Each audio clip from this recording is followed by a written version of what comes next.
It was generally agreed in Flaxborough that Miss Clarissa Belfield was marrying well, not spectacularly well. Hers was not a family that inspired opera or scandal, but comfortably and with a degree of quiet pride among those who valued stability above romance. The groom, Mr. Leonard Dray, was a solicitor of the milder sort, tidy handwriting, careful speech, socks always matching his tie. A young man who, as Mrs. Glossop remarked, could be relied upon not to cause any unpleasantness at council dinners. This was intended as praise, so, on an October morning, brisk enough to make churchwardens hover anxiously over the heating controls, St. Fritzwide's filled with the respectable rustle of good coats and the soft, astonished murmurs of hats, seen for the first time in daylight. Clarissa entered, looking as though the moment had been rehearsed in private, not with vanity, but with the solemnity of someone submitting to a ritual understood better in symbol than in detail. The veil, delicate old lace the colour of faded bone, framed her face in a manner that made the congregation lean ever so slightly forward, as though expecting to discern some deeper meaning through it. The vicar, Reverend Channing, had prepared for the event with a degree of emotional resolve generally reserved for funerals with complicated family seating. He was a tall, angular man with a voice like someone carefully stepping around puddles. He greeted the couple with his usual mild abstraction and opened the service. It was halfway between the giving of the ring and the pronouncement of vows when Clarissa leaned in. Not noticeably, not dramatically, merely enough that her veil brushed the vicar's sleeve. Her voice did not rise, but those in the first pew saw her lips form words. The vicar blinked. A small pause, slight as the hesitation before a clock resumes ticking after being tapped, filled the church.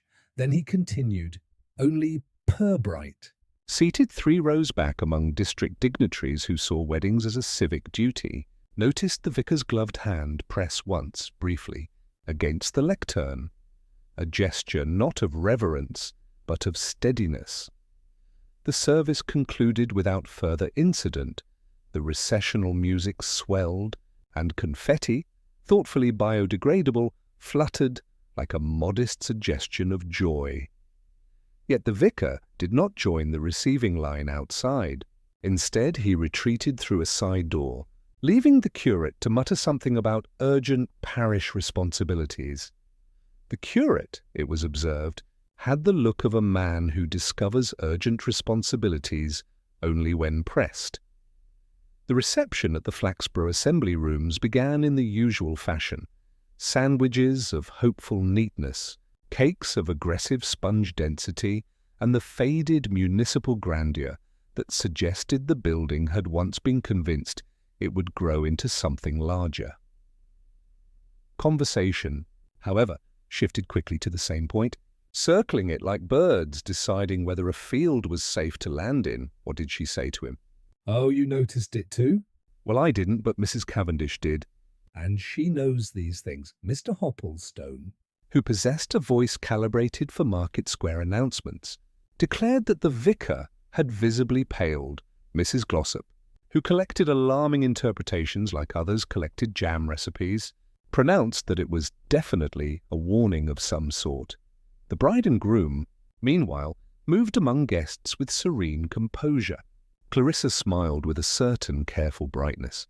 Leonard listened attentively as though hearing each congratulation for the first time.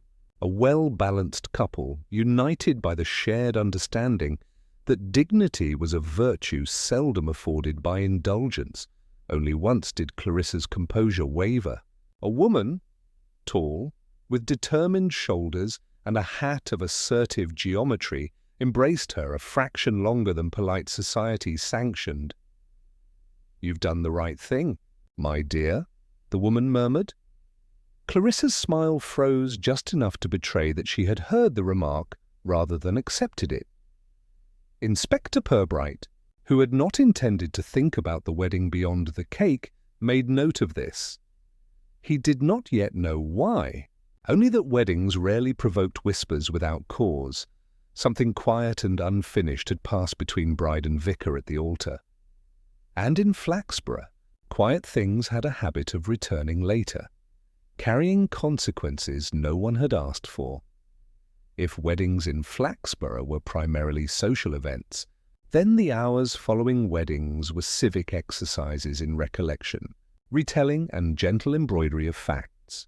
By mid-afternoon, the assembly room's respectable beige carpeting had been thoroughly trampled by shoes of every level of polish, and the last of the trifle had begun to congeal into a texture that could have survived minor industrial mishaps. Yet no one was leaving. Not yet. There was, after all, a mystery. It was not spoken of as such, of course. To do so would imply melodrama, and Flaxborough considered itself much too seasoned for theatrics. But a whisper exchanged at the altar, in the midst of holy vows, was not something a town could let settle quietly. "I could tell," Mrs. Glossop declared, stirring her tea with the solemnity of a pharmacist measuring tinctures, that the vicar was troubled. The complexion, you see. Dull around the ears. "I always say the ears never lie." Mrs. Cavendish, who believed every meaningful human emotion could be located in the nostrils, disagreed. No. His breathing altered, shallowed, like someone suffering a sudden realization. Or memory. Mr. Hopplestone, who was auditioning unconsciously for the role of town crier in some future civic emergency, leaned forward. "Probably just nerves. Happens to brides and vicars. My cousin once fainted during the exchange of rings and took out 2 pews on the way down." But this explanation was not embraced. Flaxborough, though outwardly modest, inwardly hungered for significance. Anything that might imply hidden undercurrents, romance, secrets, or scandal was welcomed as tonic to the everyday. At the centre of this gentle combustion, Clarissa Belfield remained composed. She greeted congratulations, accepted compliments, and made no acknowledgement that half the reception was watching her with the alertness of amateur botanists monitoring exotic seed growth. Leonard Dray, her new husband, appeared content enough, though there was a faintly studious look about him, as though he privately felt that marriage was a legal process whose social performance he was determined to do correctly, step by step, document in mental triplicate. It was the vicar's absence that continued to draw attention, especially among those who considered themselves spiritually perceptive. "A man of God does not simply slip away from a wedding," Mrs. Glossop said, which suggested she believed clergymen no more capable of private distress than gargoyles were capable of smiling for personal amusement. Someone claimed that Reverend Channing had been seen walking toward the rectory with his coat still unbuttoned. Someone else said he'd gone into the vestry and locked the door. A third insisted that he'd hurried to the hospital because he'd suddenly remembered a parishioner who had taken a fall while pruning hydrangeas. Purbright, if asked, might have said the truth was likely simpler, but no one asked Purbright.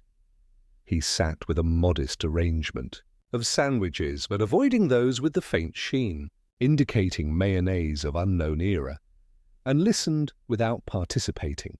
He had found that the most useful statements in Flaxborough were those spoken by people who believed they were merely making conversation. A figure approached him then, Mrs. Mabel Daffin, seamstress and long-known dispenser of opinions measured only loosely against evidence. "You saw it, didn't you, Inspector?" She began without greeting. When she whispered, Purbright raised mild eyes. "I noticed she leaned in, yes." "And the vicar's face," Mrs. Daffin continued eagerly. "The man looked as if someone had reminded him of his tax return." Purbright smiled. "It may have been nerves," Mrs. Daffin sniffed. "Vicars do not have nerves. They have appointments." She leaned a little closer, lowering her voice in the theatrical fashion of someone who enjoyed secrets less for their content than for the moment of unveiling them. "You know her aunt, don't you? The one who passed last year? Miss Agatha Belfield."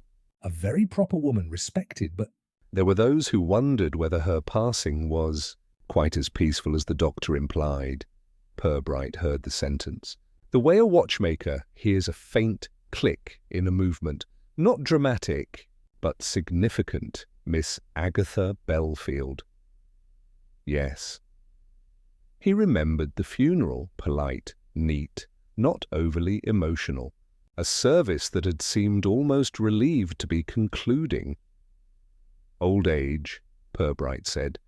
Mrs. Daffin made a face that suggested old age was a convenient but insufficient conclusion. She left Clarissa the family house, didn't she? Lovely property. But there were papers too, letters, personal ones, the sort that families either burn or never speak of. She straightened, satisfied at having placed a breadcrumb in Purbright's path. Across the room, Clarissa was speaking with a tall, thin woman in a pale green suit. The same who had embraced her earlier, too warmly, too knowingly. When the woman turned, Purbright saw the long, angular profile and the controlled, elegant way she carried her shoulders. Dr. Lenton, physician, attended the late Miss Belfield in her final days. Purbright did not stare. He simply observed in the quiet way one notes the temperature in a room before deciding whether to open a window. Just then, Constable Love appeared, looking faintly apologetic. He had eaten something that disagreed with him, though his sense of duty prevented him from speaking ill of the catering. "Quite the do, sir," Love said, standing beside Purbright like a loyal but slightly overcooked sponge. "Folk seem animated," Purbright nodded. "Yes, weddings often evoke reflection." Love looked confused. On marriage, sir? On human nature. Purbright sipped his tea. "And its habits of withholding." Love followed his gaze toward the bride. "Do you think something's the matter, sir?" Purbright offered the faintest smile, the sort that suggested both reassurance and patience. "I think," he said, "that something was said which was not intended to be overheard." And such things, Constable, have a way of being remembered long after the cake has gone stale. Love nodded. Vaguely. Outside, the autumn sun had dimmed to a dull amber, and the day exhaled into the cool quiet that follows a communal event. But inside, under hats, under coats, under voices, Flaxborough was beginning to hum, and rumours, once humming, rarely fell silent on their own. Inspector Purbright did not, as a rule, involve himself in matrimonial whispers. The police workload of Flaxborough did not demand a strong stance on cryptic remarks exchanged at the altar, and Purbright felt that most mysteries concerning weddings had to do with guest lists, seating placement, or the sudden appearance of ex-fiancés bearing wine and grievances. Yet, that afternoon, as he crossed the market square toward the police station, the image of Reverend Channing's face, that small, momentary blanching of colour, that steadying hand, drifted through his mind like a page from a book slipped out of sequence. There was also the matter of Clarissa Belfield's composure. Brides might be nervous, radiant, tearful, coy, exuberant but rarely so calculatedly serene, as though moving through a scene she had rehearsed, privately and for some purpose not entirely sentimental. Even so, Purbright would have let the matter settle had it not been for what awaited him on his office desk. A small envelope, cream-coloured, unremarkable except for the handwriting. Neat, elegant, decidedly unrushed. He slit the seal. Inside was a note, "Inspector, please do not call upon me regarding what occurred at the wedding today. I have nothing to add, and nothing further should be made of it." Reverend H. Channing it was the final line that took Purbright's attention. Nothing further should be made of it. That, in Flaxborough, was generally a sign that quite something should be. Purbright placed the note flat on the desk, smoothing the corner thoughtfully. Then he rose, put on his coat, and went out the door with the steady pace of a man fetching a book rather than a confession. The rectory was one of those buildings that gave the impression of having grown tired sometime around 1893 and never fully recovered. The front garden was modest, the hedges just slightly too informal to be described as maintained. Purbright rang the bell, and after a pause, the door opened to reveal Mrs. Finney, the housekeeper, a woman built on the principles of unshakable moral certainty and boiled vegetables. "The Reverend is resting," she said, with the solemnity of someone announcing the state of a patient after a delicate surgery. "Ah," Purbright replied, gently. "Not ill, I hope?" "No," Mrs. Finney said, in the crisp tone of someone correcting an assumption that had not yet been made. "Simply resting."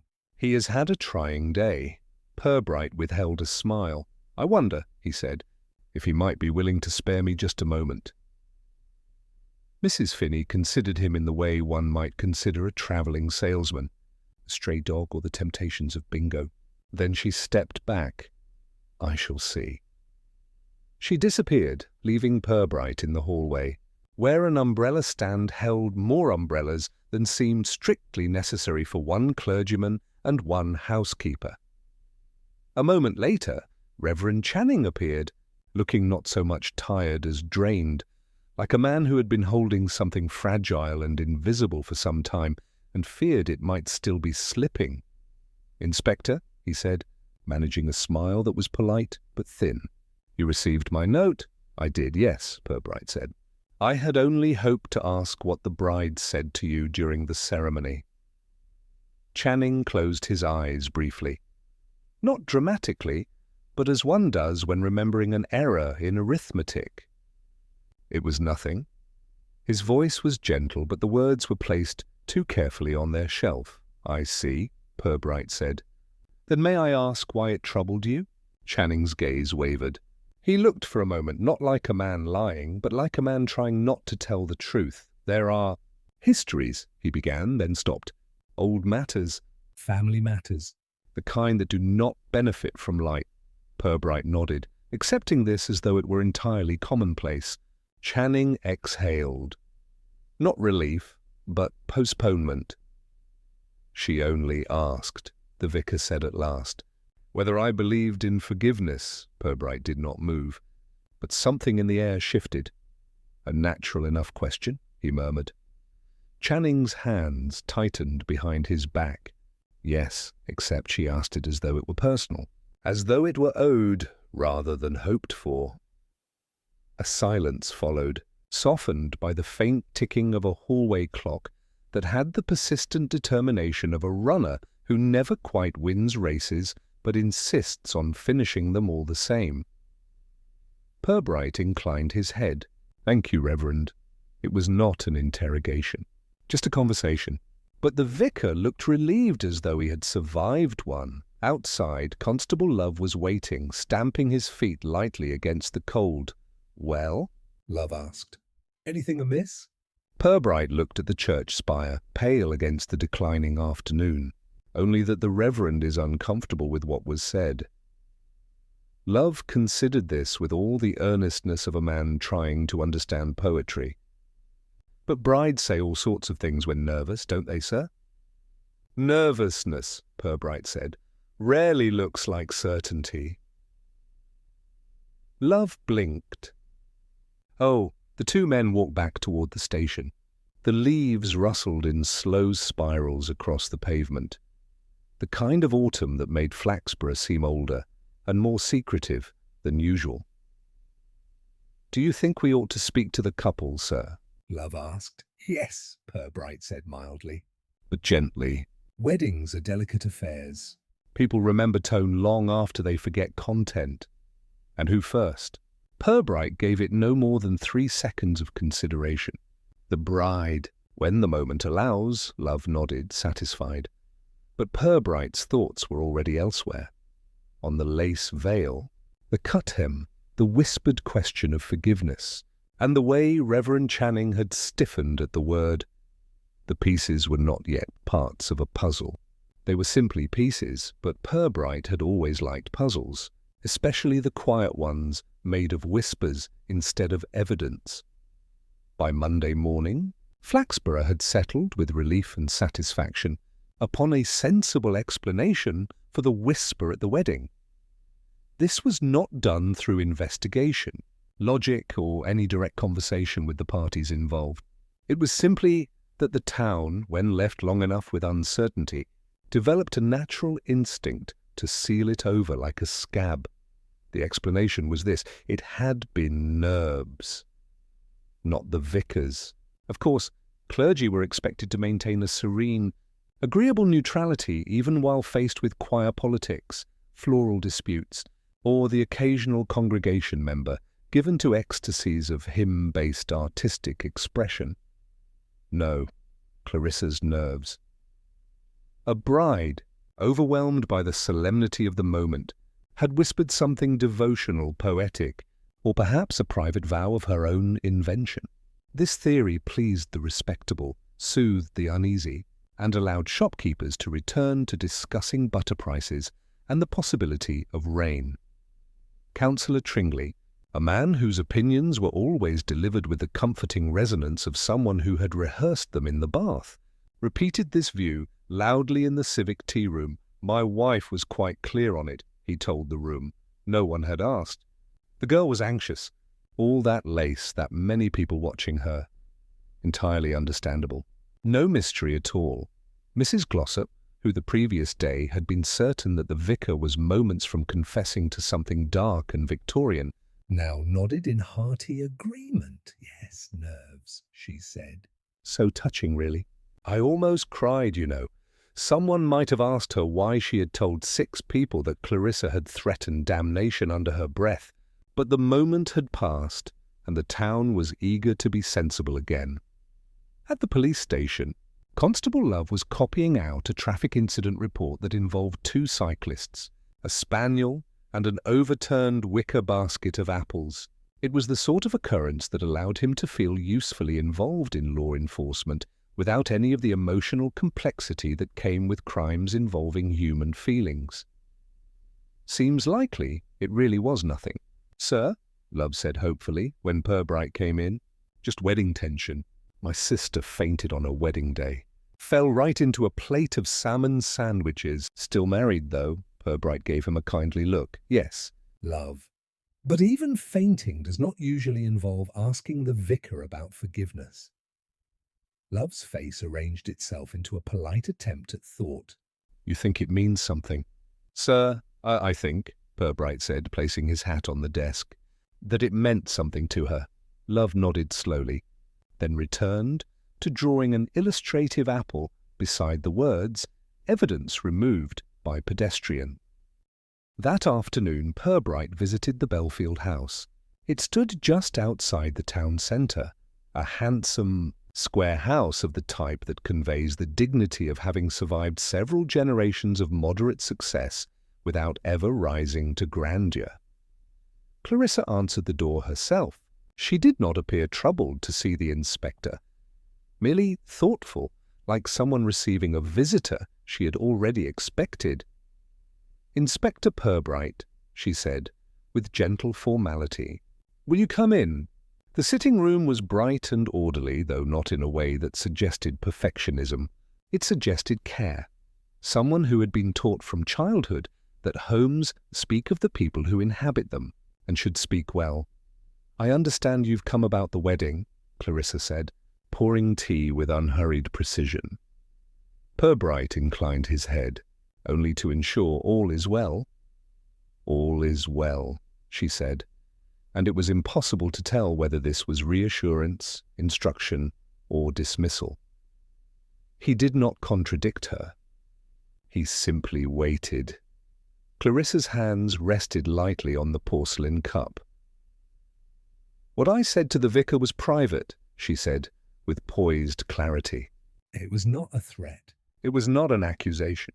I only asked him whether he believed that forgiveness is possible even when the truth remains unspoken." Purbright regarded her carefully. That is quite a profound question to ask during one's own wedding vows.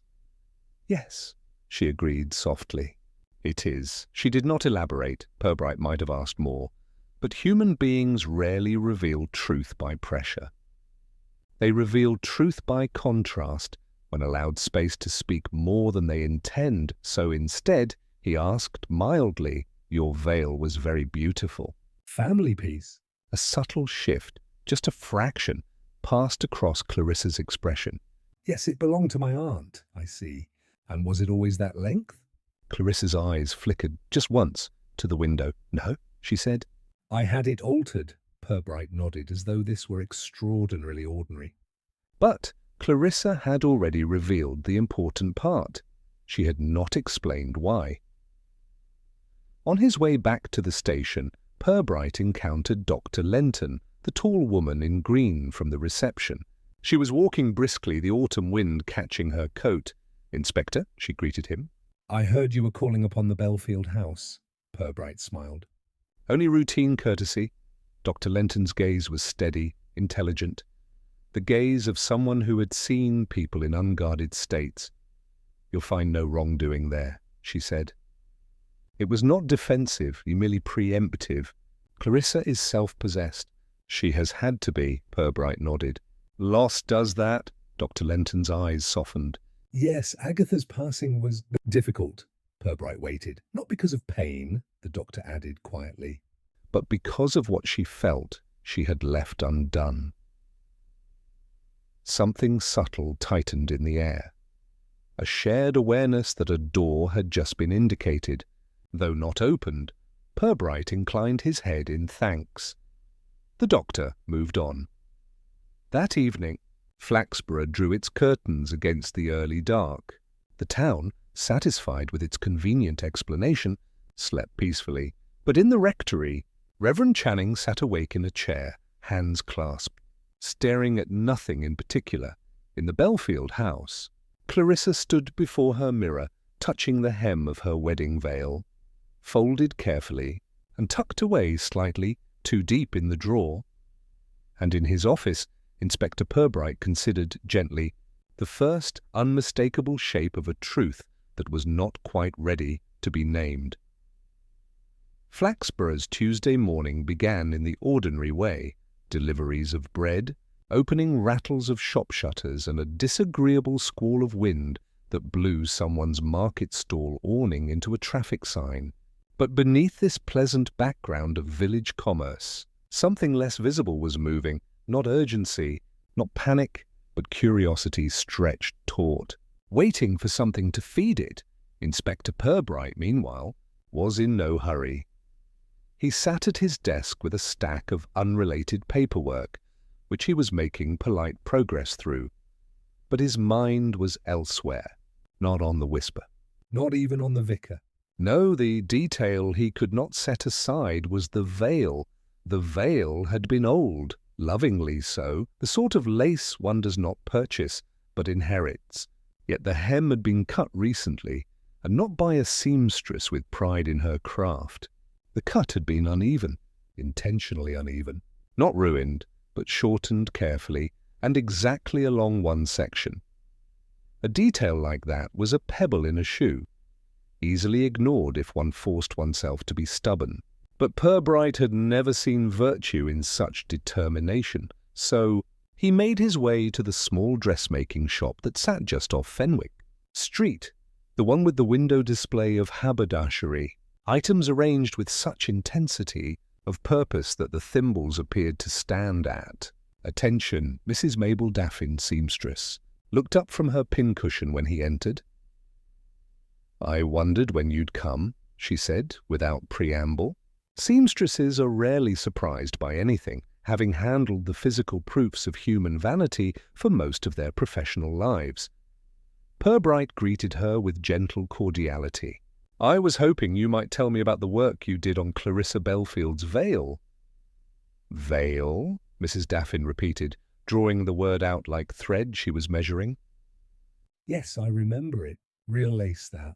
Not the usual market tat, handmade, probably French. At least a century old, Purbright nodded. "And you shortened it." "I did." She paused, not from reluctance, but calculation.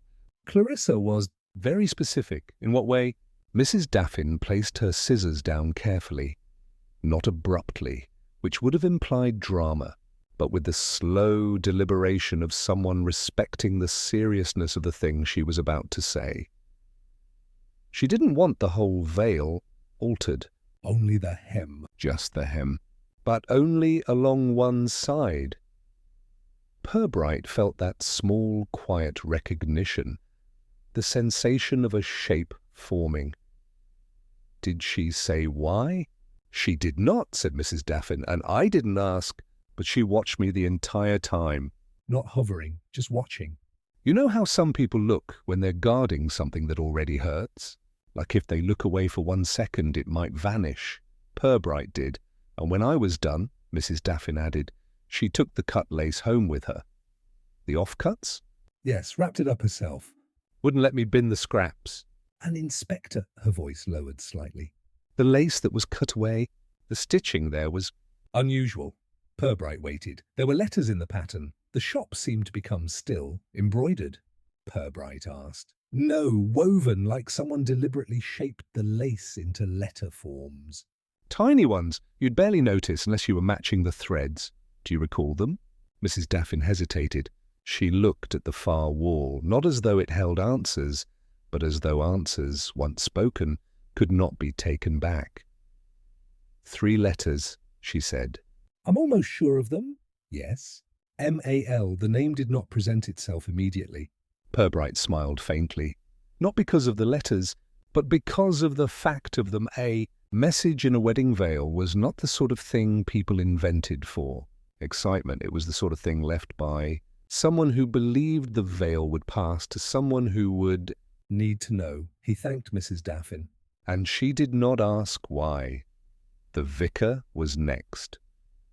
Purbright found Reverend Channing in the churchyard, pruning roses with the gentle air of someone performing penance through gardening. Inspector, the vicar said, offering a thin but genuine smile.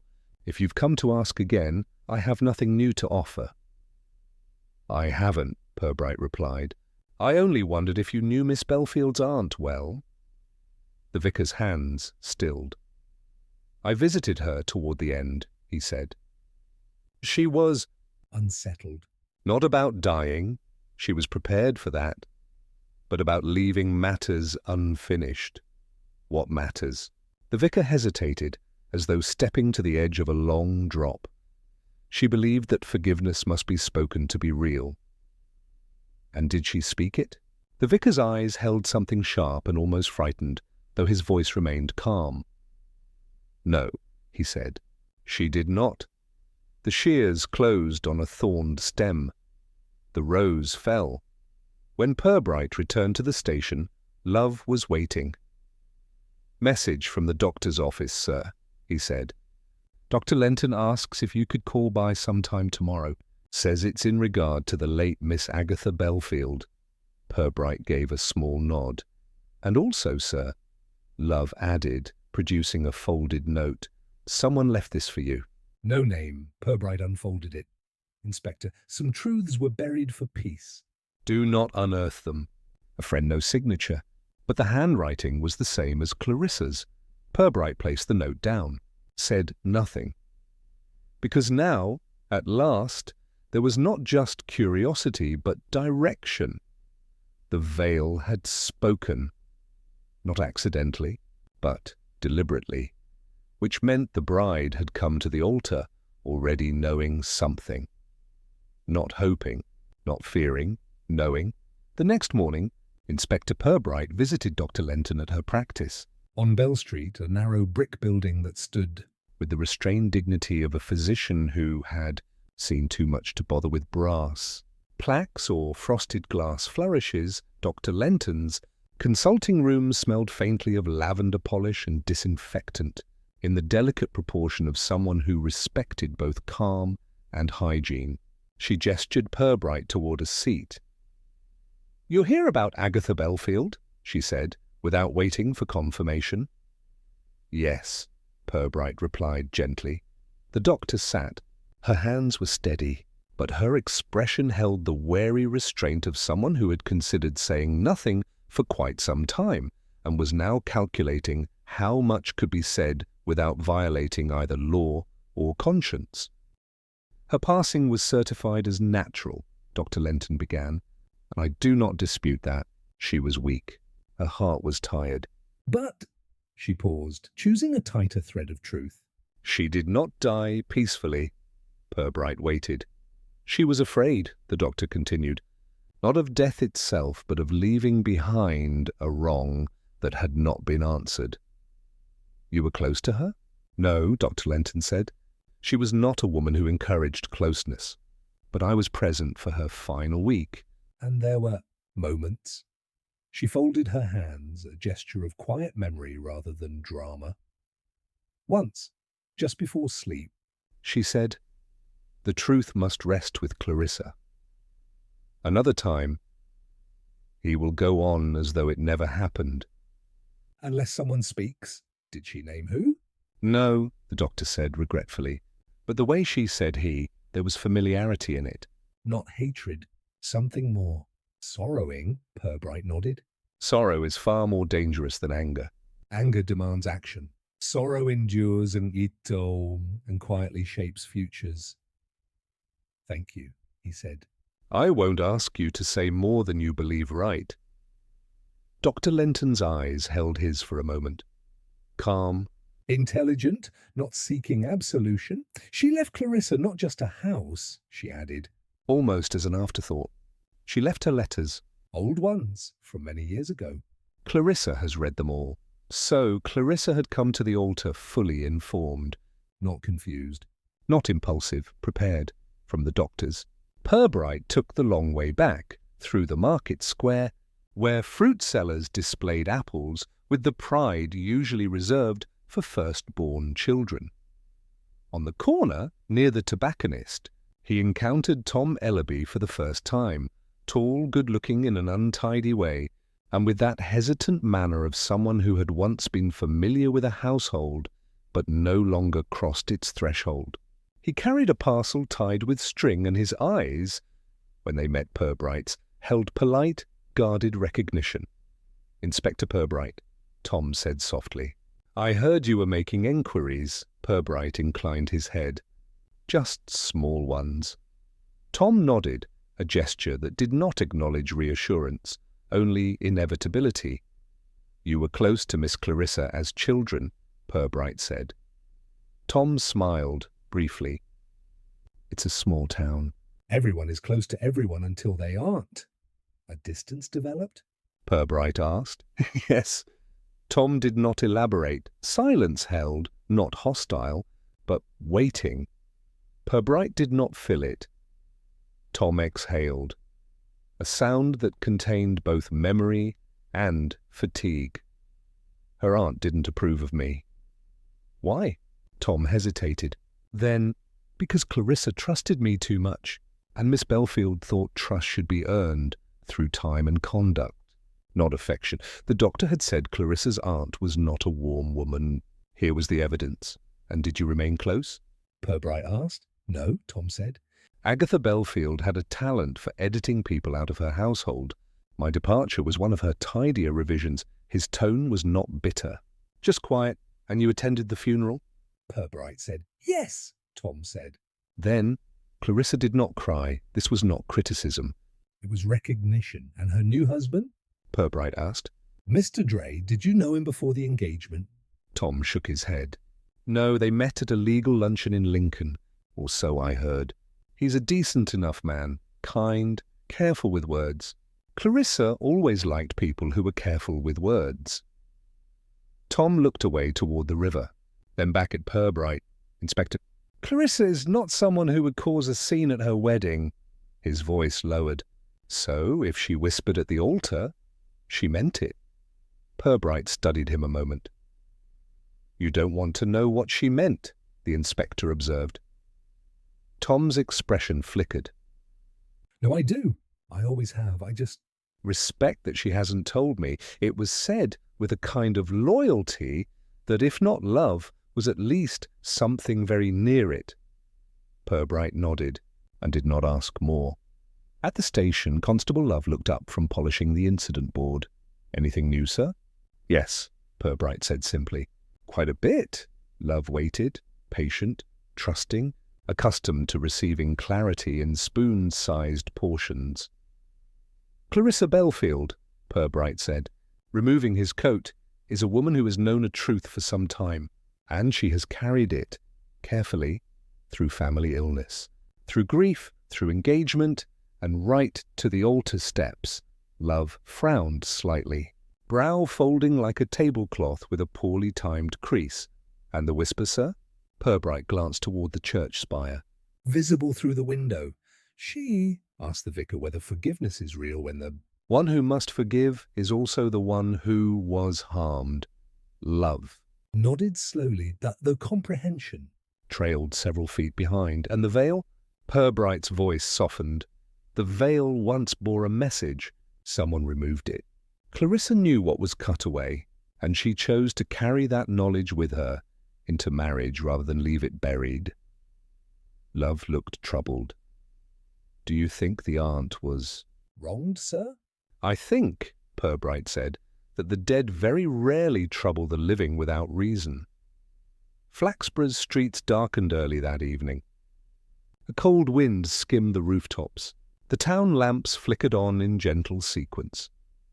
Somewhere behind lace curtains, Clarissa Belfield sat at a small desk, reading and rereading a letter written in a hand no longer living.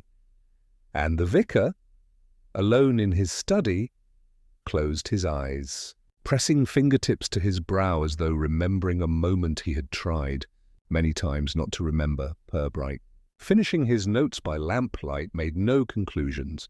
Only directions. The truth was not yet visible. But it was near, very near. On Thursday afternoon, when the light slanted through the windows of St. Friddeswyde's in long, honeyed bars, Mrs. Finney found the vicar lying on the vestry floor. This discovery did not result in any great alarm.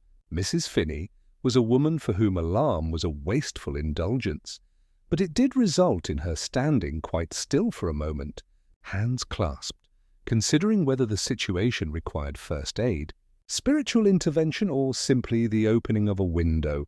Reverend, she said. Not loudly, just firmly, the vicar stirred. His eyes opened behind his spectacles, unfocused. Then he blinked rapidly and sat up, though he did so with the slow, blurred motion of a man who has been thinking too deeply and abruptly returned to the physical world. Mrs. Finney, he managed. You were on the floor, she observed. Yes, he said, rubbing at his temple. I slipped. Mrs. Finney examined the vestry floor. It was timber, polished so often that it had long ago achieved a degree of shine that rivaled marble. It was entirely possible to slip upon it, though it was also possible to avoid doing so by walking at a reasonable speed. The Reverend evidently had not. Should I fetch the doctor? She asked. No, the vicar said quickly. Too quickly. No, I'm quite... He paused, collecting breath and dignity. Quite well, only, startled, Mrs. Finney followed his gaze. On the table beside him was a small metal deed box, black, heavy, closed, but not locked. The key lay beside it. This, Mrs. Finney decided, was the source of interest. She did not open the box. She was a housekeeper, not a trespasser. But she looked at it with a level of moral judgment typically reserved for insufficiently ironed linens. I will make tea, she said, and left with the air of one who will later discuss this with the grocer.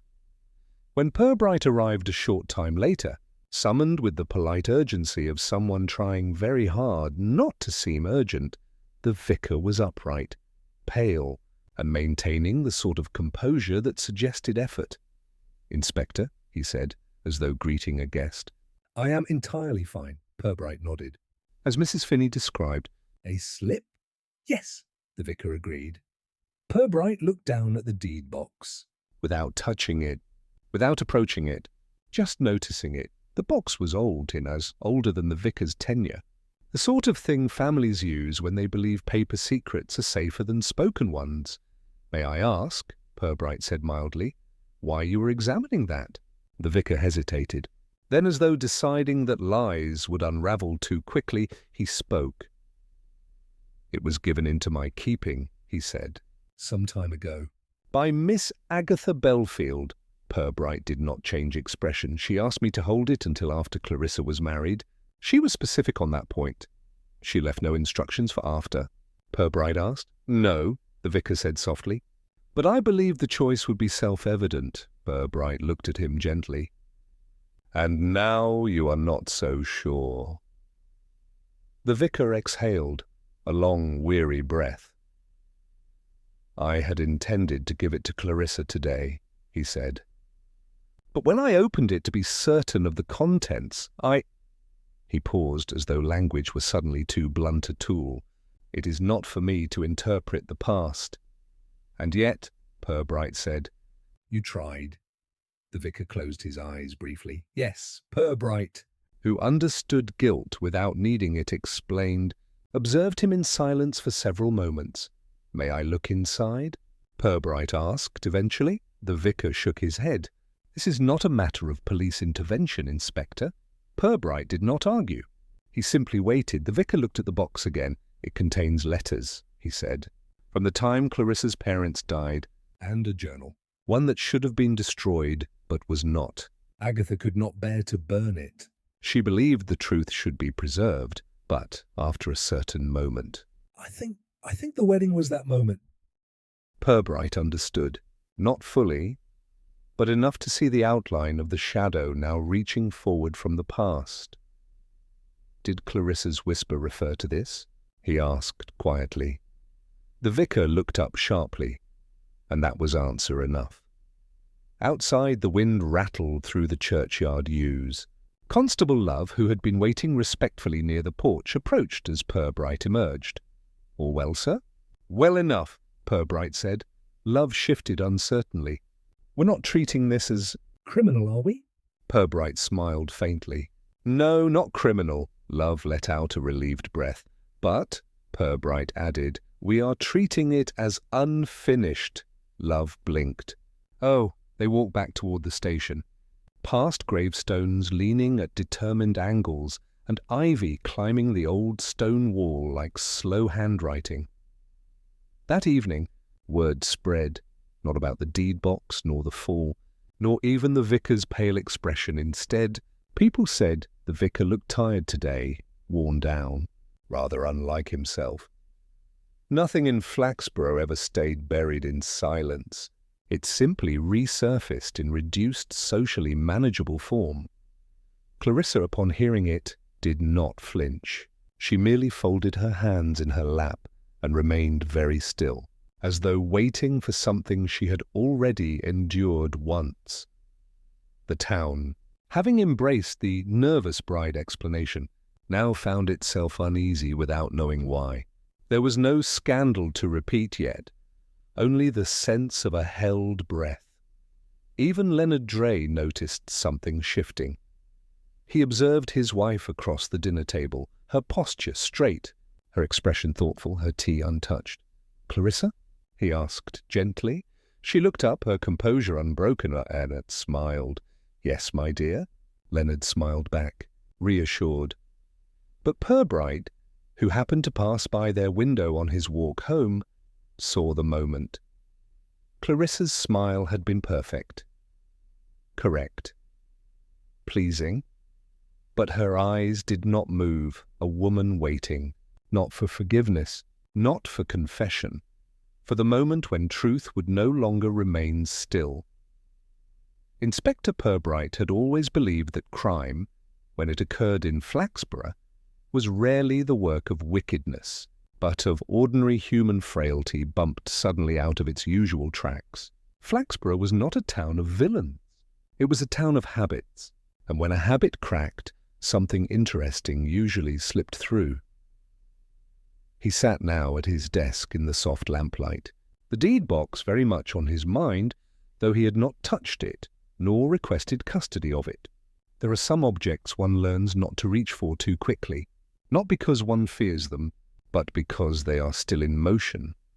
What concerned him was not what lay inside the box, but rather who believed it was theirs to decide whether its contents should matter. He leaned back in his chair. The evening quiet of the police station was familiar, the faint clacking of Constable Love typing somewhere down the corridor, forming a kind of friendly, mechanical heartbeat. Truth, Purbright reflected was never one clean thing. It was usually several half-truths, each clung to by a different person for reasons that seemed righteous to them. Clarissa Belfield had inherited something more complicated than a house. She had inherited a version of events, and versions of events were dangerous. More dangerous than facts, because facts, once uncovered, could be placed, arranged, understood. But versions of events had loyalty attached, and loyalty asks to be preserved. He thought of Tom Ellaby walking the market road with that careful, undramatic sadness. Tom had not asked for answers, not because he was content without them, but because he respected Clarissa too deeply to force the shape of her grief. That kind of restraint was rare and costly. Then he thought of Reverend Channing, not wicked, not manipulative, a man who looked at forgiveness as duty, not mercy, a man who feared above all the moment when silence would no longer protect anyone. Channing had the look of someone who had once believed he did the right thing and had lived long enough to begin doubting it. And finally, he thought of Clarissa. Beautiful, composed, carrying something, not a secret. Secrets have edges. They cut. This was something absorbed instead. Something she had grown around quietly, like a tree growing around a wire fence. Purbright left his desk and walked out into the evening. Flaxborough at night was not dramatic. Gas lamps cast soft rings of orange onto pavement. Cats made their inspections of boundaries. Curtains glowed as televisions flickered with gentle domestic monotony. A town that believed, quite sincerely, that nothing truly serious could happen here. Yet the stillness made the undercurrents clearer. The Belfield house stood dark except for one window on the upper floor. A woman reading. Or not reading, merely holding a book and letting her thoughts turn over, quietly and continuously, like a stone being warmed in the hand. Purbright watched only long enough to confirm what he already understood. Clarissa Belfield was not frightened. She was enduring, and endurance is rarely passive. The next morning brought two developments, both small, both telling. First, Leonard Dray, the groom, appeared at the station. He entered politely, hat in hand, the way a man approaches authority when he is not certain he has done anything wrong, but fears he might have failed to understand something important. "Inspector Purbright," he began, "I wonder if I might trouble you for a moment of clarity." Purbright gestured him to sit. Leonard did so carefully, like a man placing himself on unfamiliar ground. "It has been mentioned to me," Leonard said cautiously, "that inquiries are being made concerning the wedding." That Clarissa may have been distressed. Purbright regarded him with his usual mildness. "She was not distressed," he said. "She was resolute." Leonard blinked. This word did not comfort him. "I see," he said softly. I had hoped, she whispered to the vicar, out of nerves. Purbright did not contradict him. "She has not spoken to me of it," Leonard continued. "And of course I would not demand explanation, but I would like to understand whether I have married a woman who carries sorrow I cannot help lift." There was no resentment in his voice, only genuine concern. "Purbright?" liked him for it. "Mr. Dray," he said gently. "The question is not whether she carries sorrow. The question is whether she believes she is allowed to set it down." Leonard's brow creased, slow comprehension forming. "And may I help her do that?" Purbright considered him, weighing sincerity, capacity, gentleness. "Yes," he said, "but not by asking." "Only by remaining." Leonard nodded, a quiet, grateful nod of a man who had been given something usable. He left, and Purbright knew he would keep his promise. Steadiness was Leonard's true gift. The second development occurred at the market. Mrs. Glossop, never one to let silence spoil a day, was speaking in the dairy queue, where reputations travelled faster than milk. My cousin in Grantham tells me, she announced. That lace with letters in it is practically a signature of certain European needlework schools. Could be a family motto, or a warning. One never knows, the crowd murmured, pleased. Someone suggested the letters might be initials of a lover, someone else of a sin. Purbright, who happened to pass by, noted none of this except the tone. The town had shifted, no longer amused, not scandalized, expectant. The hush before the first crack in the ice. That evening, Purbright sat before the small fire in his sitting room. No reports, no interviews, no conclusions, only reflection. He did not attempt to solve the matter yet. Truth, like certain birds, will not land if watched too closely. But he knew this. Agatha Belfield had left the deed box for the moment Clarissa chose.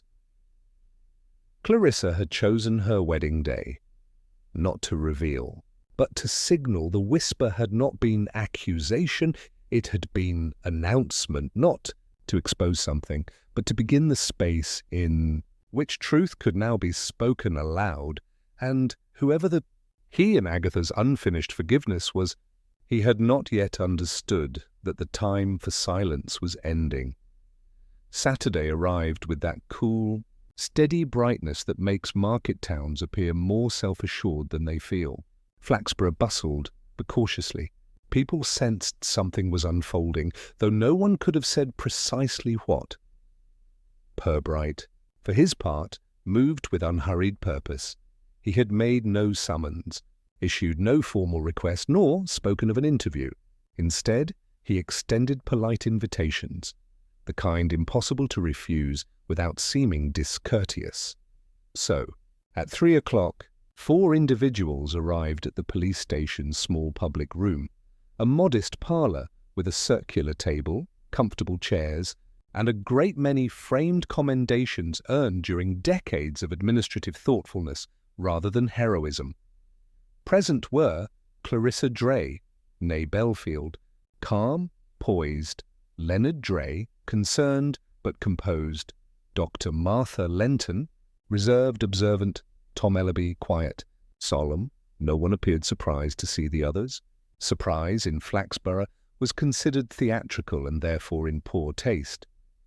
Purbright entered last, carrying only a thin folder. He took his seat. "Thank you all for coming," he began. "I thought it might be helpful to discuss a matter of shared concern in neutral company." No one responded. But they listened. Purbright opened the folder and removed one sheet of paper. Not a document of evidence, Not an accusation. just a short transcription. "A passage," he said lightly, "from a journal written by the late Miss Agatha Belfield." Clarissa's jaw did not clench, but her breathing altered, nearly imperceptibly. Tom Ellaby's hands tightened around his hat, a gesture of old grief, not guilt. Leonard simply watched his wife, steady, present, exactly as Purbright suspected he would.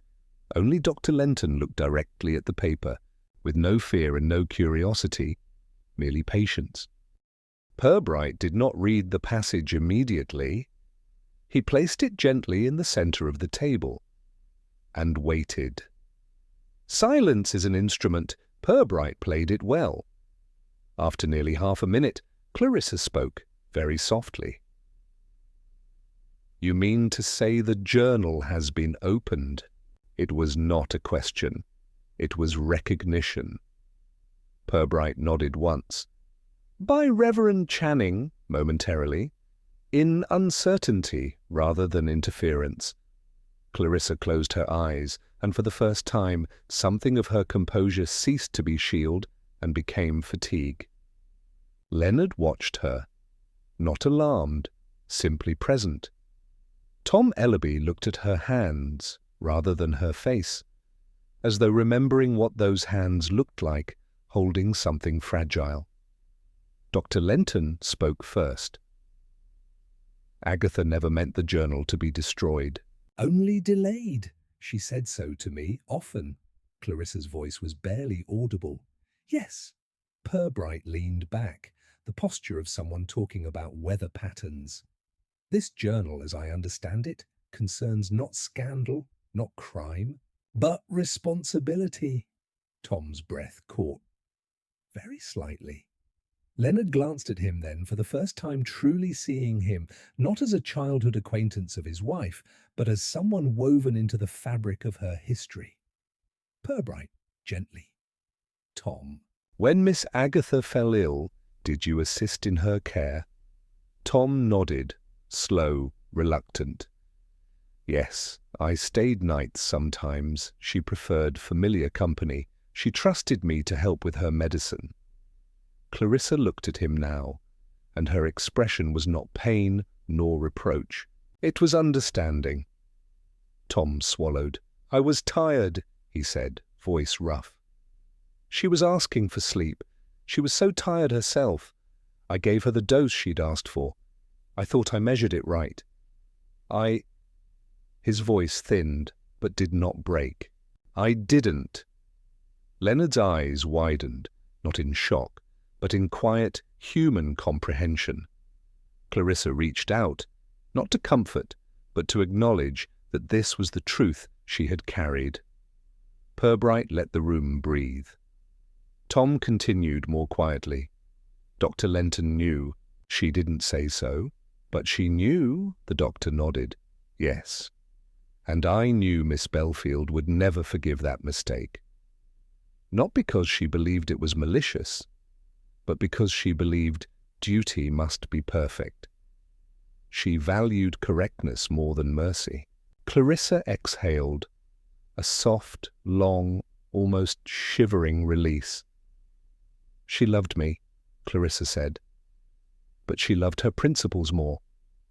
When I read the letters, I saw her struggle with it. She wanted to forgive.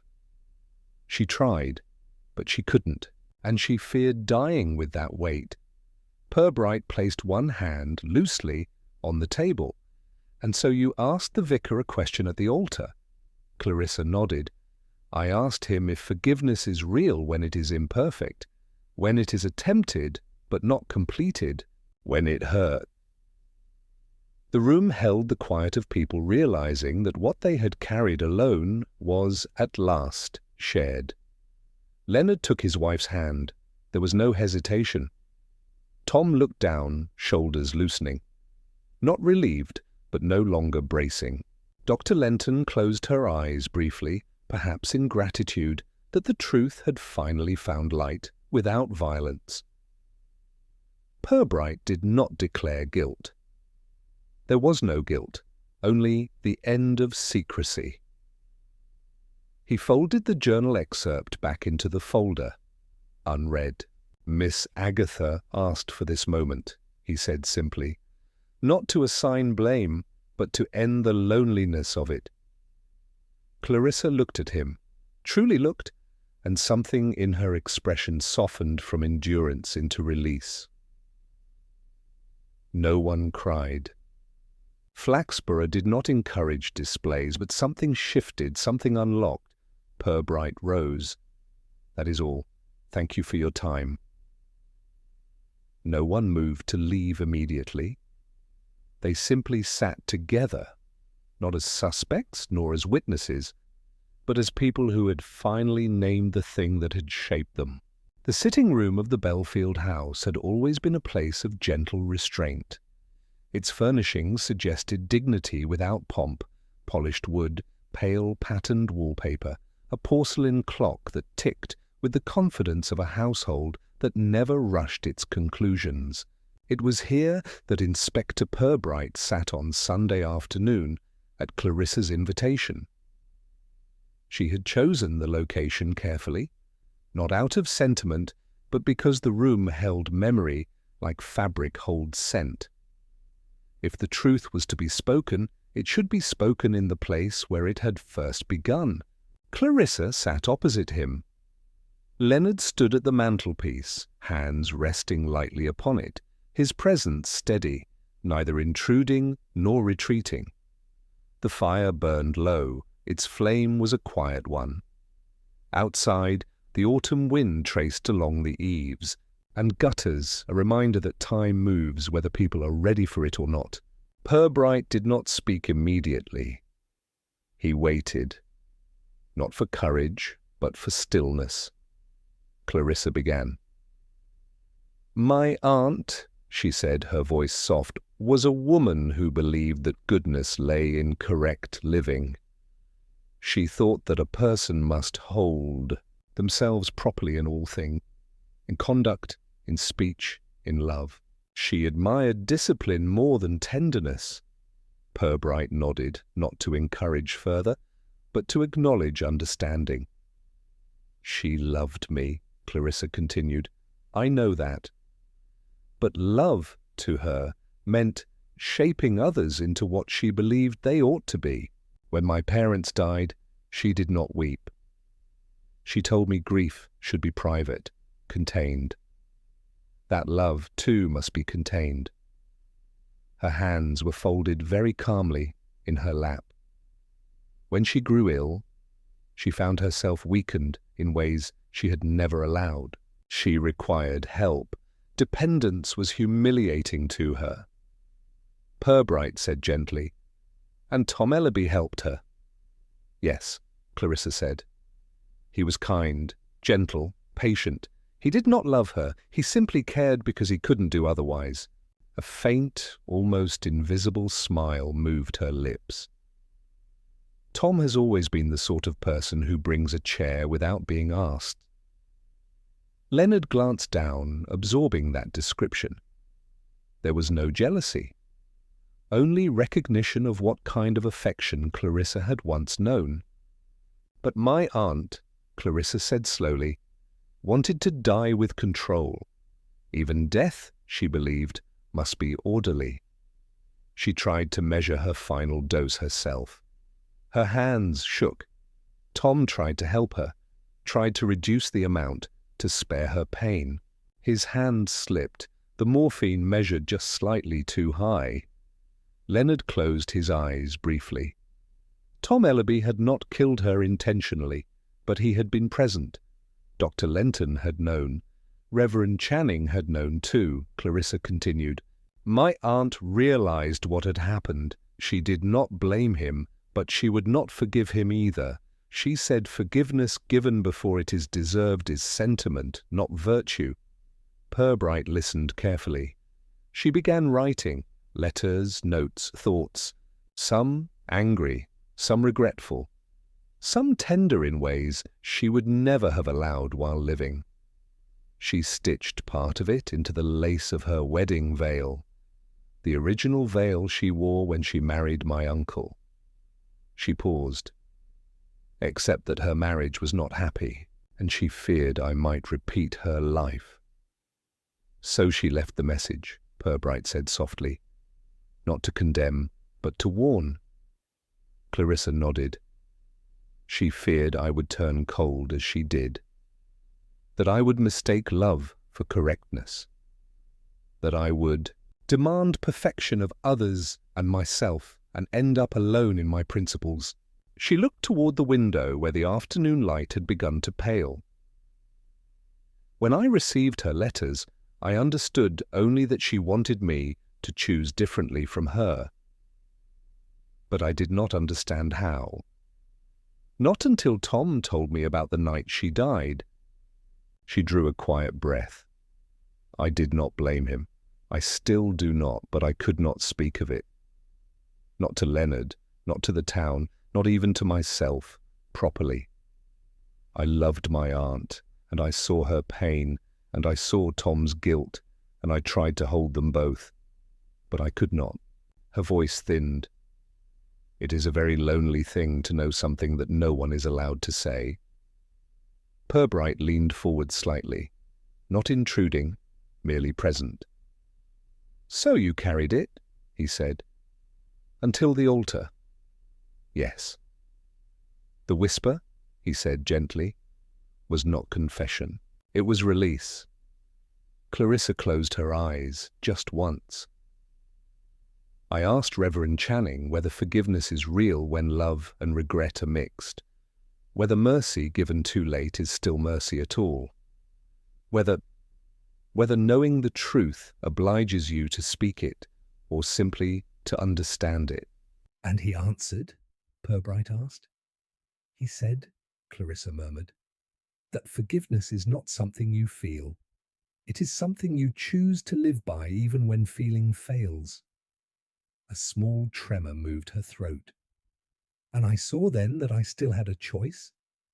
Leonard stepped toward her then, not impulsively, but with the slow certainty of a man entering a room he intends to remain in. He placed his hand over hers. Purbright spoke softly, the final tying of thread. Your aunt feared imperfection because she believed it weakened love. But she was wrong. Imperfection proves love. Forgiveness is not granted because someone has earned it. It is granted because one refuses to let grief dictate the future. The room settled, not in finality, but in peace. Clarissa whispered, yes. Leonard, quietly, we go forward, together.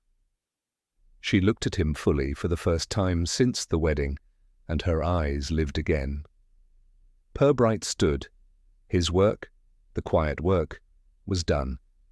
He did not congratulate, nor advise, nor preserve himself in their memory. He simply inclined his head. Good afternoon, he said, and left them with the warmth of the fire and the soft ticking clock, two steady, enduring things. By the following week, the subject of the Belfield wedding had undergone its final transformation in the great Flaxborough cycle of public attention.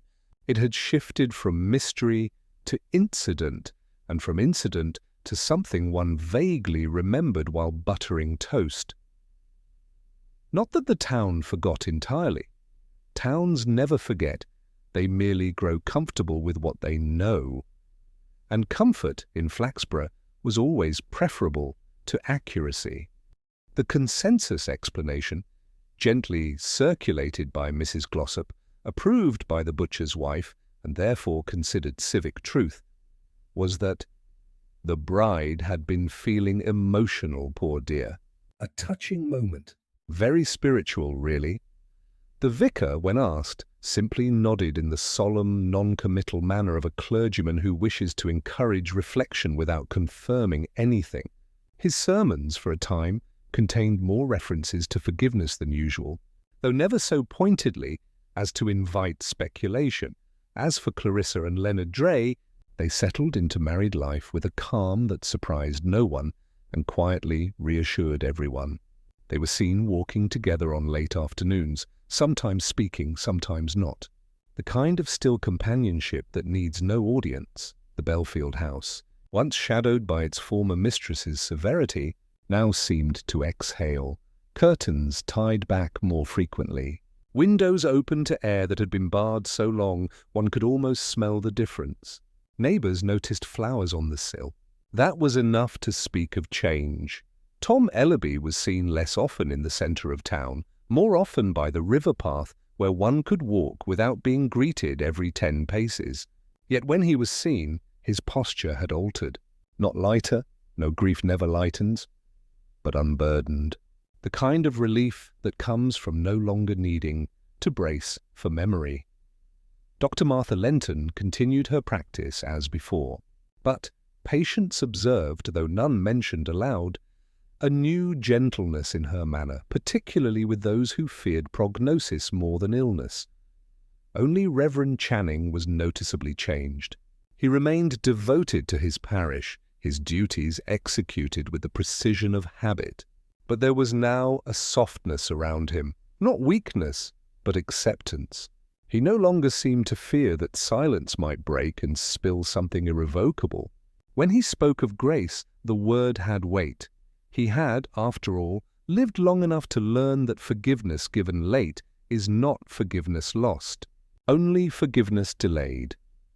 Inspector Purbright did not reflect on the case as something closed, because he had never considered it a case at all. There had been no crime, No accusation. no justice to be administered, only a long-delayed acknowledgement of sorrow, finally allowed to breathe. And Purbright understood that very well. On a mild day, at the end of the month, he found himself standing at the churchyard gate, looking across the rows of stones that leaned in their soft disarray. Miss Agatha Belfield's grave was among them, dignified, well-tended, a woman of conviction buried by the same convictions.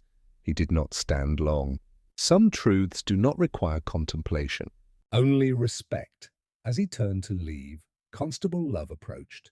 carrying what appeared to be a tray of sandwiches, poorly wrapped. "From the Women's Guild luncheon, sir," Love explained.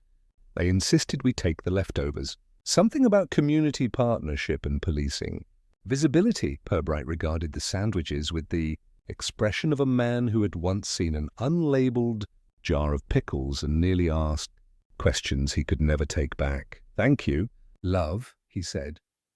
They walked together toward the station. "Strange how it all settled out, sir," Love remarked. "Nobody charged, nobody blamed." And yet everybody somehow... "Changed." Purbright gave a soft, thoughtful hum. "People don't require accusation to feel responsible," he said. "Only memory." Love scratched his head. I suppose so. They reached the station steps. "Sir?" Love added, pausing. "Do you think Clarissa will be all right?"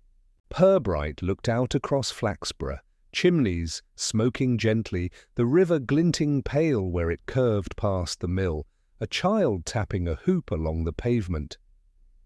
"Yes," he said, "she has learned the difference between carrying grief and preserving it." Love blinked several times, then nodded earnestly. It would, he felt, make sense to him later. In the quiet of his office once more, Purbright resumed the ordinary rhythm of paperwork, requisitions for lamp repairs, a minor dispute about a hedge that had grown into the shared lane, a complaint from Mr. Hopplestone regarding aggressive sparrows. Life as it does continued. Yet for a brief moment, no more than a breath, Purbright allowed himself to close his eyes and reflect on the strange gift of human frailty. That even when mistakes are made, tenderness can still be chosen, and that sometimes the bravest thing anyone ever does is to speak a truth long withheld, not to shock, not to accuse, but simply to not be alone in it anymore. He opened his eyes, picked up his pen, returned to the work of an ordinary town,